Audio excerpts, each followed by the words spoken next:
Hi, this is Colleen from Keeping the Peace Defensive Handgun Training for Women, and today the subject of the video is going to be ways that you can make your range time more valuable in light of recent developments that are making ammunition hard to come by. These are just going to be some exercises that you can do, drills that you can do that will help you to get the most out of your range time and use the least amount of ammunition possible.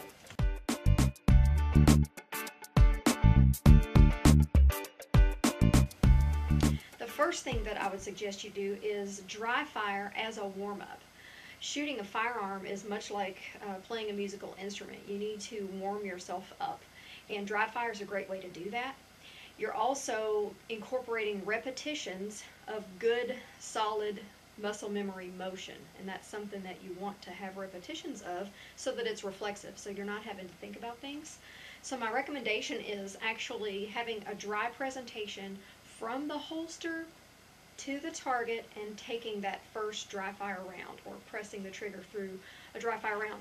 And some people are not comfortable dry firing their guns, and you're welcome to use snap caps if that's more comfortable for you.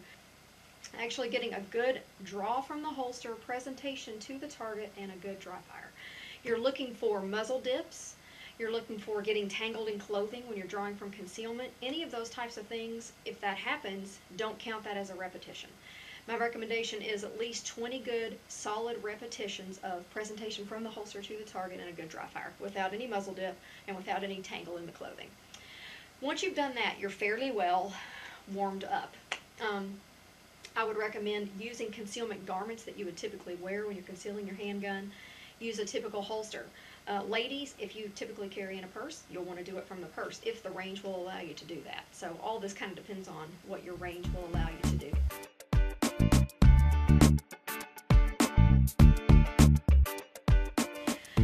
Next, after you're warmed up, you'll want to start loading ammunition into your magazines. And I would recommend having as many magazines as you typically carry on your body. So for me, that would be handgun, the one that's in the handgun, plus 2 extra magazines. And what I see a lot of people do when they come to the range is they'll load all their magazines up completely full. So some handguns, we're talking 15 to 17 rounds in one magazine. They'll load them all the way full, and they'll pick up the gun and load it from the table in front of them rather than working from a holster or from a natural fighting position.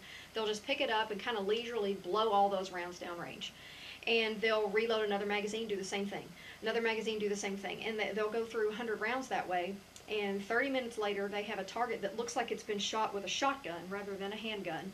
And they haven't really made any progress on any specific skill. They've maybe had fun blowing rounds downrange, but there's really been no progress made as far as defensive skill. So it's going to be better for you if you load a smaller number of rounds in your magazines, so that when you present to target, you can take rounds. You may even want to vary up the number and maybe not even count them. Maybe just put a little pile of bullets out there and just put a few in each one, maybe 2 in one, 3 in another, 4 in another, and don't look at which one you're putting in your gun. Present from the holster, take as many rounds until you run out, execute an emergency reload, straight back to shooting, making sure that you're getting good solid hits in a defensive area on the target. And you're getting repetitions of presentation, draw, you're getting good rounds on target. You may even be getting transitions if you're going from a chest shot to a headshot. You're getting good executions of emergency reloads. All of those things you're getting repetition of, so you're covering a lot of bases with one drill.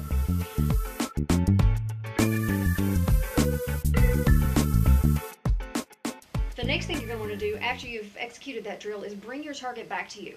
Don't just leave it out there and keep blowing and blowing and blowing rounds into it because you're not able to really evaluate at the end of the day what progress was made or what you actually accomplished with each drill specifically. So draw it back to yourself. Make some markings on the target. Keep track of what kind of ammunition that you were using. You may even want to vary up ammunition types between drills so that you can compare your ability at different ranges of distance and different types of ammunition for certain drills.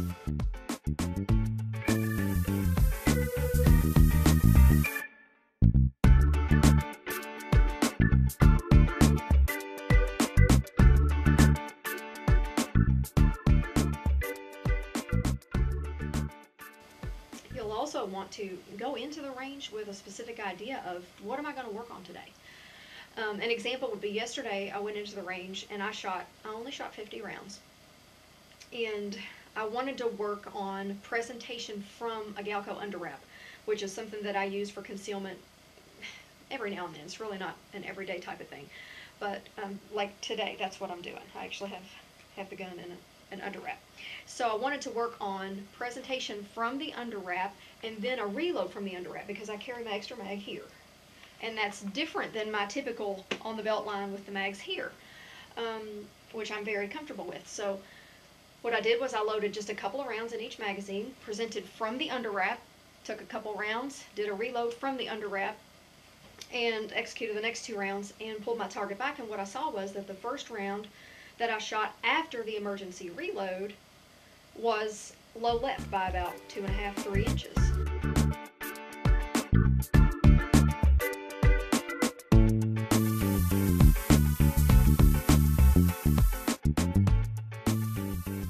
So that told me what I needed to work on in my range session, and that's what I wanted to accomplish. I wanted to make sure that I was hitting what I needed to hit before reload and after reload. So that's what I worked on the rest of my 30 minutes. I varied the amount of rounds that I put in my magazine. Sometimes I put 2, sometimes 3, sometimes 4, just kind of varied it back and forth. And, you know, by the end of that 30 minutes, the round that was hitting after my reload was not pulling at all. So I was able to accomplish the specific thing, and I felt like when I left, I hadn't used a ton of ammo. I had used my time to the best of my ability, and I'd actually conquered what I went in to conquer in my range time.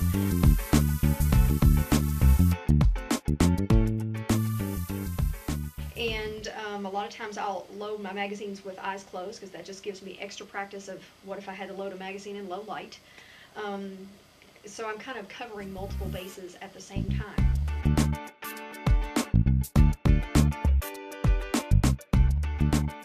Another thing that's really good to do is, we talked about drawing your target back to yourself. Paste up things that you've shot. After you've analyzed that particular drill, you've marked it the way you want to mark it, made your notes on your target, go ahead and paste up those holes. You can buy little pasters. They're like little sticky squares from lawenforcementtargets.com. You can get them in all different colors to match various types of targets, skin color, white, black, bright colors too. And you can even, you know, like if I'm shooting a 9mm, a 38, or a 380, I'll tear them in quarters because I can get, you know, I can cover 4 holes with one paster. So that really extends the life of your targets, and it helps you to make more progress.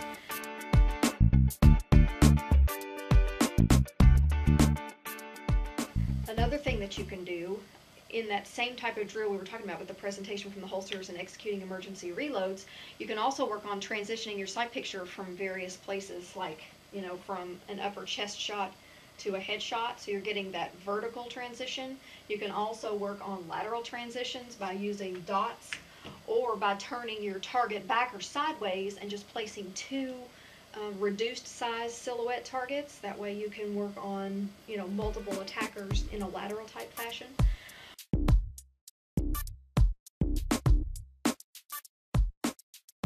Also, you can work on, as you present from your holster, you can work on moving laterally yourself. That's always a good idea, making sure that you move off the line of attack every time you draw from your holster. Or if you're not allowed to draw from the holster in your range, just, you know, starting from a low ready type position and making sure that you move as you present to the target. That's really good practice also.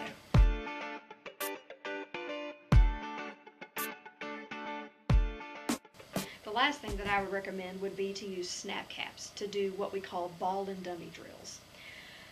Snap caps, you've seen in some of my previous videos, they're great for training, for learning the cycling of the weapon, but they're also great for analyzing yourself, for diagnosing shooter errors.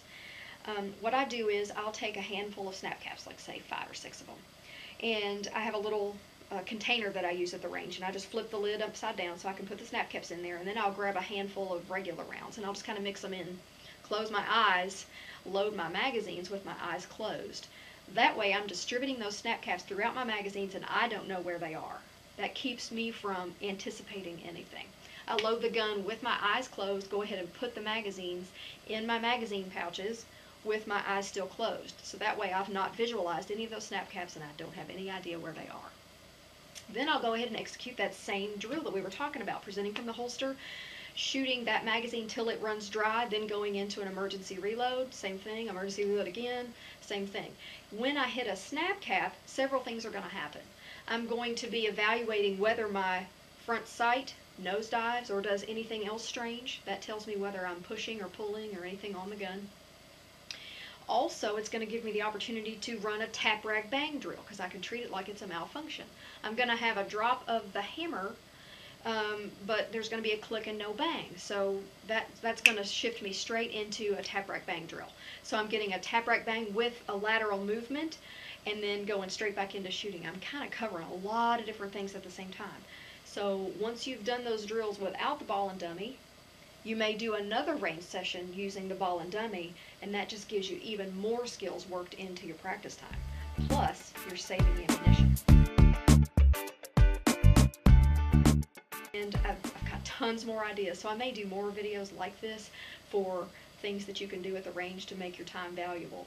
I hope it's been helpful, and if you have some great ideas of things that you do at the range that are really helpful, or if you have ideas of how you can extend your ammunition supply and still make good progress in your practice, please share them in the comments below. I'd love to hear what you have to say and what you do at the range. Colleen signing off, keeping the peace. Have a great day. God bless.